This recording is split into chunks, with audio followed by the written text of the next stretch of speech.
Bismillahirrahmanirrahim. Assalamualaikum warahmatullahi wabarakatuh.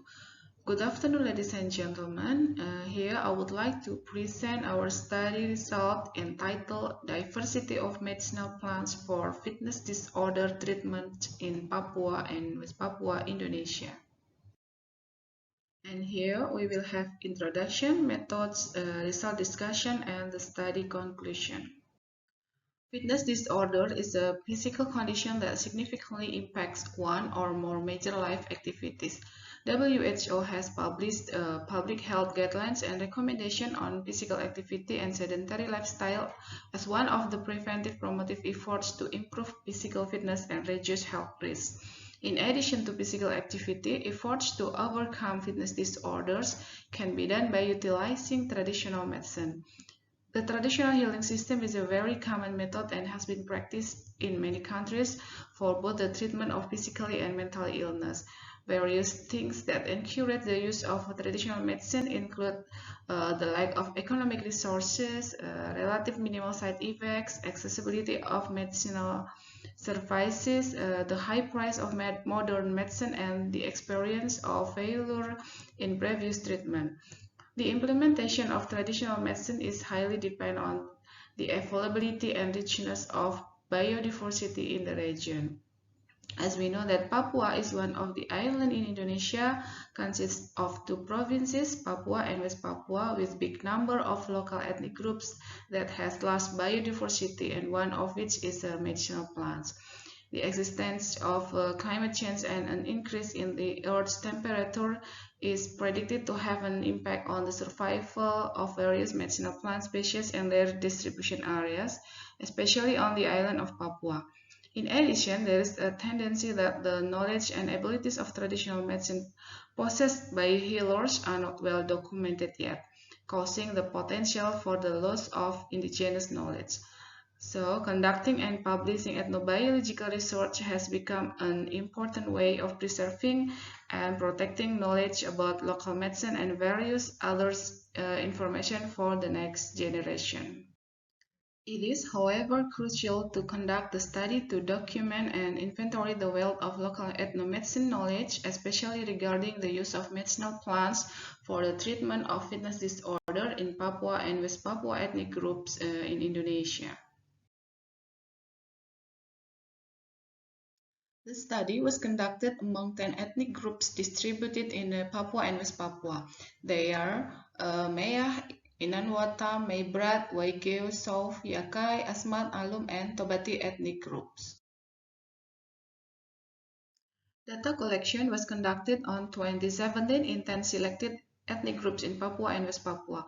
For each ethnic group, 5 traditional healers were selected based on inclusion criteria, namely they are having both knowledge and treatment skills using medicinal plants, and they must be an indigenous people of the ethnic, the most popular healers, and recognized by the community.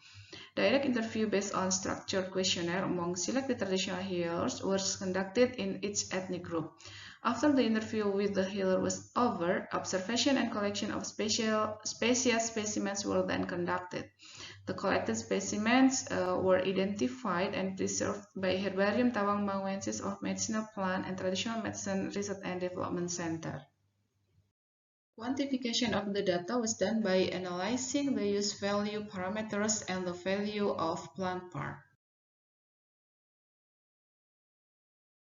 This current study data demonstrated that a total of 19 selected traditional healers having knowledge and skill on utilizing medicinal plants for curing illness, specifically for physical disorders in Papua and West Papua ethnic groups. The percentage of women with main profession as traditional healers was greater than in men. This is in line with previous study which stated that for women, the healing profession has a positive impact on improving her own status and the status of women in society. The role of women in medicine and healing has been proven throughout history, from the ancient world to the present. The selected traditional healers were dominated by generation with an age range of 40 to 60 years, with the main livelihood as farmers and with low levels of education. In this current study, each plant is equipped with various information including local name, plant family, plant part use, poison dose, disease symptoms, administration route, and toxicity data. The data revealed that as many as 24 species of medicinal plants belonging to 19 plant families have been used by traditional healers to treat physical disorder. The most frequently used species for overcoming physical disorder was lemongrass or Cymbopogon citratus, with the highest use value and use percentage as of 0.21 and 12.12%. Plant species with higher use value indicate that the species is likely to grow in abundance in the area, found mostly by local communities and known to be beneficial to local people for health purposes when compared to other plants with lower UV. Lemongrass has been widely used to treat various health problems. Many previous studies have reported the phytoconstituent and pharmacological activities such as analgesic, diuretic, carminative, antimicrobial, antipyretic, antiseptic, sedative, and tonic. As a tonic and to treat physical disorders, lemongrass works to improve health by improving the work of the respiratory, digestive, nervous, and excretory system and facilitating the absorption of nutrients into the body, thereby providing strength and boosting the immune system. Myrtaceae and Poaceae were recognized as the most utilized plant family by traditional healers, followed by the families of Compositae, Annonaceae, and other families. The Myrtaceae family, which consists of 140 genera and about 3 to 5,000 species, is the most well-known essential oil producing plant in the community and is widely used for medical and commercial purposes. Moreover, about 1,800 plant species belonging to the genus Syzygium in this family have been widely used in traditional medicine systems in Asian countries, including Indonesia. Meanwhile, the Poaceae family, which comprises 119 genera and 1482 species, is also reported to have been used by indigenous people and native communities in Asian countries, specifically to treat certain diseases and ailments. Leaves were indicated to be the most widely harvested and utilized plant parts by traditional healers in Papua and West Papua ethnic groups compared to other parts such as stem, root, fruit, stem bark, and tubers, as shown by plant part value for more than 75%. Leaves are generally available in a greater quantities in a plant, and leaf harvesting is considered safer and does not have a negative impact on plant survival. In addition, the leaves also contain various bioactive components such as flavonoids, alkaloids, phenols, and saponins, which are predicted to be responsible for their pharmacological activities.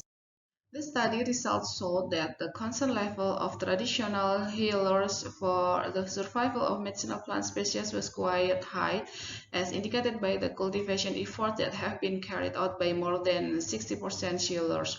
Previous study reported whether local knowledge regarding sustainable use and traditional concept of forest resources conservation has been established in Papua, but this traditional wisdom is less exposed in the scientific literature. However, the initiation of cultivation needs to be carried out considering that almost 40% of healers still carry out treatment to their patients using medicinal plants by collecting and harvesting existing plants without cultivation. In conclusion, this study demonstrated that the study area has plenty of medicinal plants to treat ailments specifically for physical disorders.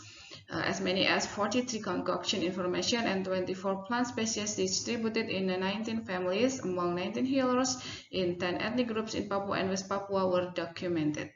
Cymbopogon citratus or lemongrass, leaves, Myrtaceae, and Poaceae were determined as the most prominent species, plant part use, and plant family.